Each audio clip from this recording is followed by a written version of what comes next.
La majorité fait marche arrière. Face aux polémiques grandissantes, les députés ont supprimé ou réduit, avec l'accord du gouvernement, la portée de plusieurs dérogations à la loi littorale, en métropole et outre-mer, qui avaient été votées en commission. Lors de l'examen du projet de loi logement, les députés ont supprimé les dérogations introduites en commission pour permettre la construction ou l'installation d'équipements collectifs dans les territoires ultramarins et insulaires de métropole. La dérogation, pas suffisamment circonscrite, aucun député d'outre-mer n'a rien demandé pour son territoire pour je ne sais quel projet, avait protesté la députée socialiste de La Réunion Erika Barret, comme l'ensemble de ses collègues d'outre-mer et de Corse.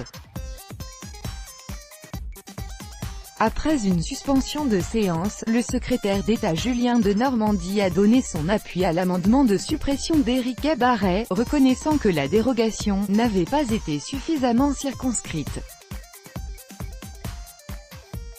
Autre suppression, la dérogation à la loi littorale votée en commission par la majorité, contre l'avis du gouvernement, qui étendait au projet photovoltaïque ce qui est prévu actuellement pour les éoliennes.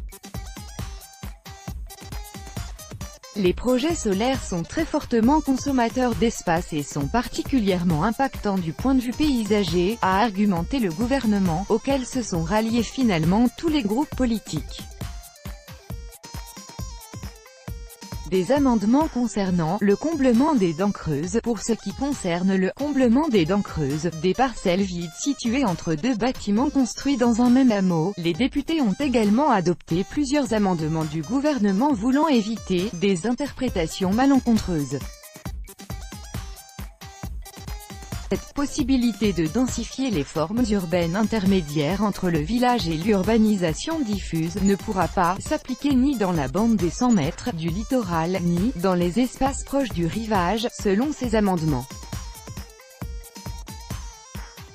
Des amendements LR et LREM ont également été votés pour que ces constructions soient réservées au logement et aux services publics, d'une part, et que l'autorisation soit refusée lorsqu'elles sont de nature à porter atteinte à l'environnement ou à nos paysages.